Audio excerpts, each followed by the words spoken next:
താൻ പറഞ്ഞ കാര്യങ്ങളിൽ ഉറച്ചു നിൽക്കുന്നതായി പാർട്ടിയിൽ നിന്നും സസ്പെൻഡ് ചെയ്യപ്പെട്ട CPI നേതാവ് KE ഇസ്മായിൽ. പാർട്ടി നടപടി നേരിട്ടാലും താൻ കമ്മ്യൂണിസ്റ്റുകാരനായി തുടരുമെന്ന് ആവർത്തിച്ച് KE ഇസ്മായിൽ പാലക്കാട്ട് പ്രതികരിച്ചു. 70 വർഷത്തോളമായി പാർട്ടി പ്രവർത്തനം നടത്തുന്ന താൻ പാർട്ടിയെ കെട്ടിപ്പടുക്കാൻ ഒരുപാട് ത്യാഗങ്ങൾ സഹിച്ചിട്ടുണ്ടെന്നും ഇസ്മായിൽ കൂട്ടിച്ചേർത്തു. ഞാൻ 10-70 കൊല്ലമായിട്ട് കമ്മ്യൂണിസ്റ്റുകാരനായിട്ട് പ്രവർത്തിക്കുന്ന ഒരാളാണ്. മറ്റ് പ്രദേശങ്ങളിൽ നിന്ന് അപേക്ഷിച്ച് ഇവിടെ പാർട്ടി കെട്ടിപ്പടുക്കുന്നതിന് കൂടുതൽ ത്യാഗം സഹിക്കേണ്ടി വന്നിട്ടുണ്ട്. ഒരുപാട് ആളുകൾ മരിക്കുകയും ചോര ചിന്തുകയും ഒക്കെ ചെയ്തിട്ടുണ്ട്. അങ്ങനെ കെട്ടിപ്പടുത്തുള്ളൊരു പാർട്ടിയാണ്. 10-70 കൊല്ലമായി ഞാൻ അതിൽ തന്നെ പ്രവർത്തിക്കുകയാണ്. അതുകൊണ്ട് എൻ്റെ ജീവിതകാലം മുഴുവൻ ഞാൻ ഈ പാർട്ടിനായിരിക്കും. പാർട്ടിയിൽ മാറിവരുന്ന കമ്മിറ്റികൾ എടുക്കുന്ന തീരുമാനങ്ങൾ വിലയില്ലാതെ തള്ളാൻ കഴിയില്ല.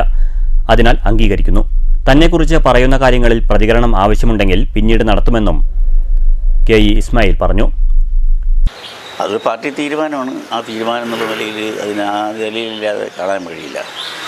പിന്നെ എന്നെക്കുറിച്ച് പറയുന്ന കാര്യങ്ങൾ എന്തൊക്കെയാണെന്നുള്ളത് വിശദമായിട്ട് മനസ്സിലാക്കട്ടെ. അതിനുശേഷം എന്തെങ്കിലും എനിക്ക് പറയാനുണ്ടെങ്കിൽ അപ്പോൾ പിന്നീട് ഞാൻ പറയും. CPI നേതാവായ P. രാജുവിനെ സാമ്പത്തിക തിരിമറിയുടെ പേരിൽ പാർട്ടി നടപടിക്ക് വിധേയനാക്കിയതിൽ പാർട്ടിയുടെ നിലപാടിനെ ചോദ്യം ചെയ്ത് രംഗത്തെത്തിയതാണ് CPIയിൽ നിന്ന് KE ഇസ്മായിലിനെ സസ്പെൻഡ് ചെയ്യുന്നതിലേക്ക് നയിച്ചത്. News bureau, Palakkad.